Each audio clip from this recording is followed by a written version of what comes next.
I want chocolate cake now. Go buy it for me. Lying in bed, feeling terrible, my crazy mother-in-law, Grace, demanded that I get her a cake right away. I finally lost it with this woman, who was making a racket above my head. Would you just shut up? Listen, I've got a month left to live. Go get your own damn cake, you idiot. My name is Olivia, and I'm 28 years old. I met my husband David through a friend, and we got married after dating for 3 years. We don't have any kids yet, but we're enjoying our time together. David's family owns a small factory with about 30 employees. They're doing pretty well in their area. The company was founded by my late father-in-law, and I heard from David that it grew with the combined efforts of the employees. Now David's sister Sophia is running the company as the CEO. By the way, she's not married. Sophia has a knack for business, and the company's performance has improved recently. Must be Sophia's great communication skills, just like Mom, David said. Sophia was indeed friendly and approachable, even to me when we first met. I'm Sophia, your sister-in-law. I'm so happy to have such a cute sister. She grabbed my hand and said this with a wonderful smile. As someone who only has brothers, I was also happy to feel like I had gained a sister. So far, it sounds like I have nothing to complain about, but that's not the case. The problem is my mother-in-law.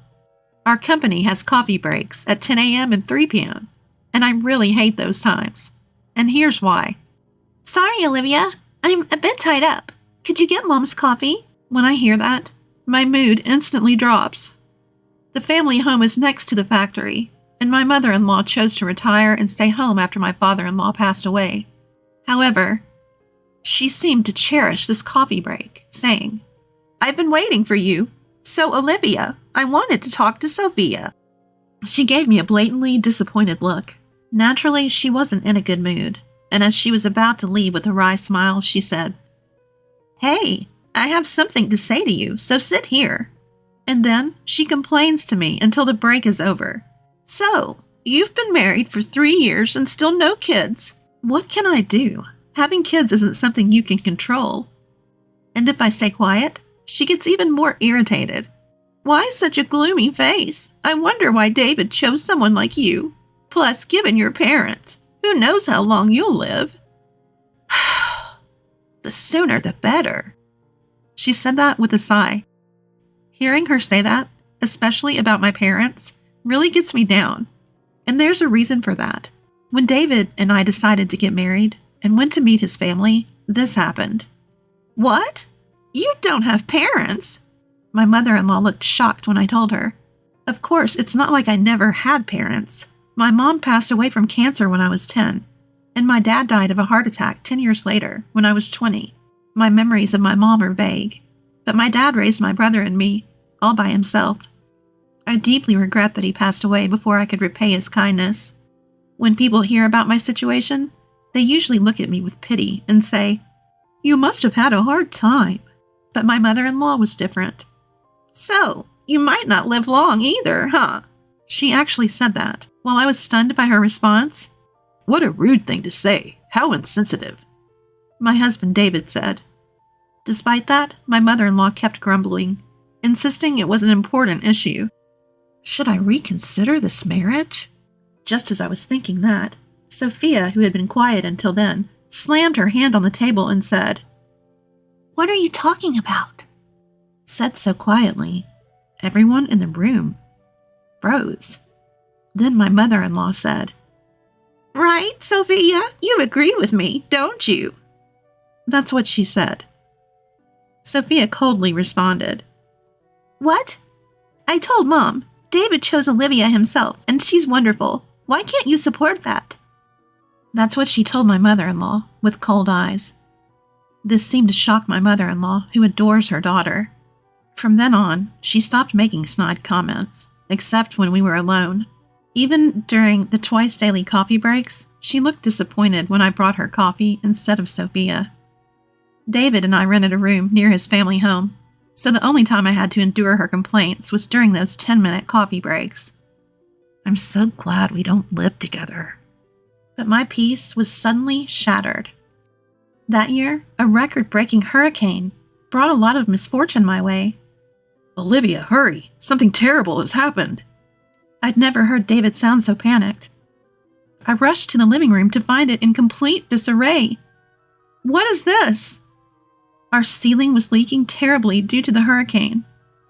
It wasn't just our room. The owner contacted us to say it was the same in other rooms. It seemed impossible to repair while living there, so we had to find temporary housing. Sophia cheerfully suggested, "Why are you worrying? Just live with us. Your commute will be 30 seconds. Sophia said that with an innocent look on her face. So, we ended up staying with David's family for a while. Welcome home, David. The leak must have been tough, but Mom is happy we can live together again. My mother-in-law greeted us cheerfully, but David mostly ignored her, like a teenager in a rebellious phase. And finally she said, "Oh, Olivia, you're here too. I didn't notice because you're so quiet. Smile more." Frustrated, my husband made a face, and all I could do was force a smile, knowing we'd be staying there for a while. After moving in together, I witnessed something quite peculiar. The first time I saw it was during dinner on our first night living together. Wanting to show my gratitude, I cooked dinner: bread, soup, and steak. It wasn't a glamorous menu, but my mother-in-law and sister-in-law said it was delicious and ate it all. I remember feeling genuinely relieved. After a while, my mother-in-law suddenly got up and brought a container from the fridge. Humming a tune, she opened it and piled a ton of its contents onto her steak.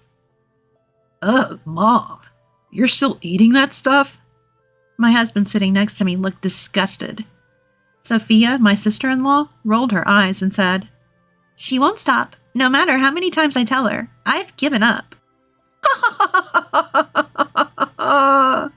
She then burst into laughter. At first, I couldn't tell what was on top of the steak. Upon closer inspection, I realized it was jam. While sweet sauces on meat aren't unheard of, adding jam to a seasoned steak was just bizarre. "When you eat something salty, you crave something sweet, right? That's why," she said, looking quite pleased with herself. Honestly, it gave me heartburn just watching her. For the record, I'm not a fan of sweet sauces on meat. "Come on, Olivia, why don't you try it? It's delicious," Mother-in-law said, turning to me for the first time. I didn't want to eat it either, but I forced a smile. Apparently, that wasn't the reaction she was hoping for. "I'm recommending it for a reason. You might live longer if you follow my example." With that parting shot, she retreated to her room. I was left speechless as she stormed off. My husband and sister-in-law apologized, saying, "Sorry." "Sorry. Mom's at it again with her nonsense." Apparently, mother-in-law has a serious sweet tooth and doesn't feel her day is complete without eating a cake. Amazingly, her annual health checkups always come back normal. Come to think of it, she's always eating cake during our 3 p.m. coffee breaks. I remember that. I like cake too, but not every day. It would get monotonous. And what about blood sugar levels? I've always been cautious about my health, especially since both my parents had short lifespans. So mother-in-law's jam steak was quite a shock. "Wait, does Sophia buy the cake every day?" Caught off guard, Sophia admitted. "Yeah, she makes me go buy it. She says it's embarrassing for her to do it herself. Thanks to that, I've become good friends with all the local cake shops." Sophia said, laughing. Watching this, my husband David said, "Sophia, this isn't a laughing matter. Mom's getting older. She needs to start caring about her health." I've always left it to Sophia to deal with Mom, and I feel bad about it. With that, my husband continued to look exasperated. "Well, I think you guys will have to help out more from now on," Sophia said with a cheerful face, and I braced myself for more interactions with mother-in-law. Living with my in-laws made my commute much shorter, so I took the initiative to do household chores before and after work. I tried to engage my mother-in-law in conversation, but she often gave me the cold shoulder or outright ignored me. Despite that, she never missed an opportunity to complain about the kids during our coffee breaks. Since moving here, I've had more bad days. Must be the stress. My spirits were low. My husband noticed and offered multiple times to go to the doctor with me. "Let's move out and stay at a hotel temporarily." he suggested, but I declined, because it felt like a waste of money, and the nearest hotel was still a bit far. Then, the worst thing happened. A business trip for a whole week? I was speechless at the news from my husband. The reason for my despair? Sophia, my sister-in-law, would be going too, meaning I'd be alone with mother-in-law. Yes, I'm saying that. My husband offered to take me with him, but I thought it's just a week. I hope I can handle it, especially since I still wasn't feeling well. On the day they left, Sophia sent me a mother-in-law survival guide to my phone. If anything happens, just feed her cake, and you'll be fine. I couldn't help but laugh. The list included local cake shops and mother-in-law's favorite cakes from each. For someone like me, who was bracing for a tough week, this info was a godsend. In a week, our home renovations would be done, and we could move back. I thought I could manage, but that optimism crumbled on the first night. When I returned from work, mother-in-law was blocking the entrance. You know why I'm angry, don't you? No, I don't. I'm not psychic. Losing patience, mother-in-law snapped. You missed both the 10 a.m. and 3 p.m. coffee breaks today. Her words caught me off guard. Indeed, with my husband and Sophia away and end-of-month tasks piling up, I'd completely forgotten about mother-in-law's coffee breaks, and I myself never had a coffee break. I thought she'd understand since she used to work, but she yelled, The moment we're alone, you start this harassment? You wicked woman! She said that with an angry look on her face. I felt a huge disconnect with her. Why am I getting yelled at like this? Do I deserve to be called wicked? Suppressing my anger, I thought, it's just a few more days, and said, I did buy cake during my lunch break. It's in the office fridge. Sorry I didn't bring it. Here you go. Her face instantly changed from angry to smiling. Let's forget about today. Don't forget tomorrow, okay? She said and cheerfully went back to her room. I'll just call her the cake demon from now on. From then on, I never forgot the coffee breaks, knowing how troublesome it would be to upset mother-in-law. On the day my husband and Sophia were due back, I felt so stressed that I was hit with nausea, headaches, and a loss of appetite. I took the day off and went to the hospital. It's pretty bad. Can your family come right away? I couldn't stop crying at the doctor's words. I was told I have cancer, and at most 6 months, maybe even just 1 month to live. I returned home, my face tear-streaked and my body shaky, and lay down on the bed. The door burst open. What are you doing skipping work? Sophia and David are working hard and you're slacking off? Her screeching worsened my headache. I didn't have the energy to respond, so I just said, I'm not feeling well, and closed my eyes. Mother-in-law didn't seem to like it either. She didn't want to leave the room and still complained to me. She continued to complain, saying things like, That's why you can't have kids. And, Who knows if you'll live long? I just kept silent, pretending to sleep. I pretended to be asleep. Then, out of nowhere, she asked about today's coffee break. Is she really this stupid?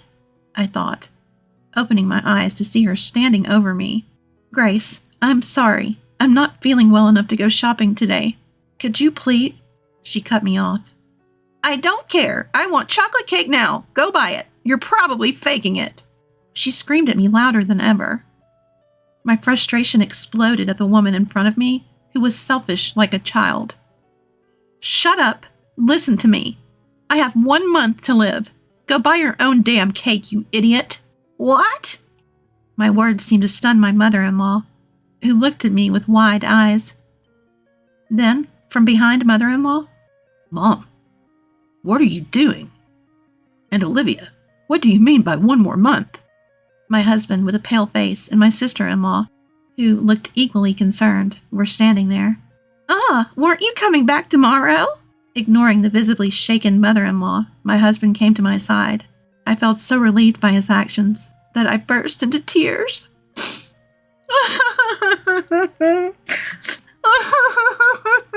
I can't take it anymore. The doctor says it might be cancer, and I'm not feeling well, but you keep nagging me to go buy cake. Enough is enough. Stop bothering me about the kids, too. Just leave me alone, you idiot. I let out all my resentment towards mother-in-law while crying. My husband and sister-in-law looked at mother-in-law with cold eyes. Sending a sick person to buy cake? Are you stupid? Sophia, who's usually all smiles, had a face I'd never seen before, a terrifying one. You've been making snide remarks about the kids. Look, I didn't say anything because it's a private matter, but the reason we can't have kids is me. My husband raised his voice as he said this. In reality, about a year after we got married, we consulted a doctor because we were having trouble conceiving. The test showed that I was fine, but my husband's numbers were low. He felt really down about it and kept apologizing to me with a sad face. I didn't want to make him feel that way, so I avoided talking about kids as much as possible. I did want children, but I thought life with just my husband was enough. I never considered leaving him because we couldn't have kids. I didn't tell mother-in-law because I knew she'd start nagging my husband next. I didn't want that. Mother-in-law listened to my husband's words with a face like her soul had been sucked out. Just then, my cell phone rang. The caller ID showed. It was the hospital. Hello? Yes? Right now? My husband just got home. Okay, understood. The doctor who had called earlier sounded very urgent, asking us to come right away. Am I really that sick? As I started to cry from the anxiety. It's okay, Olivia. Can you stand? I'm with you. My husband, who also looked like he was about to cry, and I rushed to the hospital. As we were leaving, I caught a glimpse of mother-in-law get a stern lecture from Sophia. When we arrived at the hospital, we were immediately ushered into a room where the doctor and even the hospital director were waiting to offer us a deep apology. A misdiagnosis? According to the doctor, they had mixed up my medical records with another patient who had the same name and birth date as me. I couldn't believe such a thing could happen, but the doctor did look extremely worn out. This incident was later covered in a local news segment, and the hospital vowed to review its working conditions.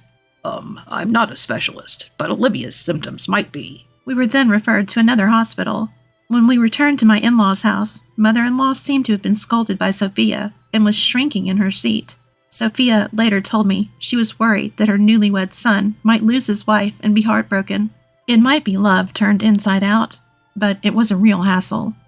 Seeing our tear-streaked faces, even mother-in-law broke down. Did I really do something that bad? She started crying. So what about Olivia? Sophia asked with a concerned look.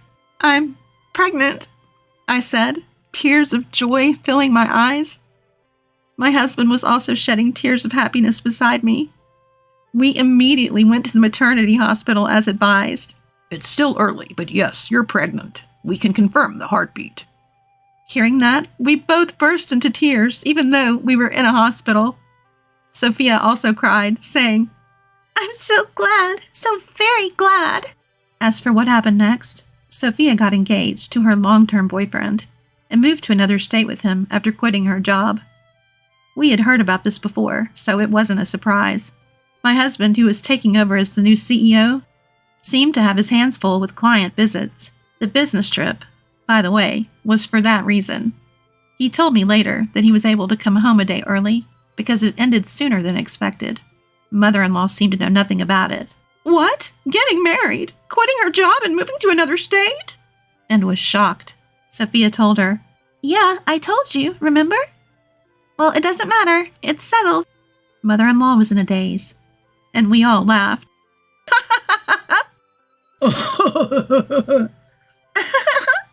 We returned home to find our leaky roof repaired and our room looking brand new. We cheered in delight. Things remained awkward with mother-in-law. My husband was angrier than I was and said he never wanted to see her again. But mother-in-law started showing up occasionally during our coffee breaks, holding not cake, but small snacks like biscuits. She had stopped the daily cakes and jam steaks, apparently trying to be more health conscious now that she knew a grandchild was on the way. Employees who had worked there since my father-in-law was CEO seemed happy to see mother-in-law, so I realized she wasn't inherently a bad person. Our conversations gradually increased, and she stopped complaining. When our daughter Emma was born, mother-in-law transformed. She started doing things like buying diapers and leaving side dishes for dinner, saying, Feel free to eat. You're always working so hard. Even when she knew I was home, she'd send a message and leave without ringing the doorbell. The side dishes were in a cooler, and I appreciated her thoughtfulness. I felt I could get along with this version of mother-in-law. What really convinced me was when Emma was born. Mother-in-law took my hand and said, "Thank you, Olivia. Really, thank you." Seeing her tears, I knew she was sincere. Sophia also seems to be doing well and recently announced her pregnancy. It seems like it won't be long before we all gather at the in-laws' house for a friendly meal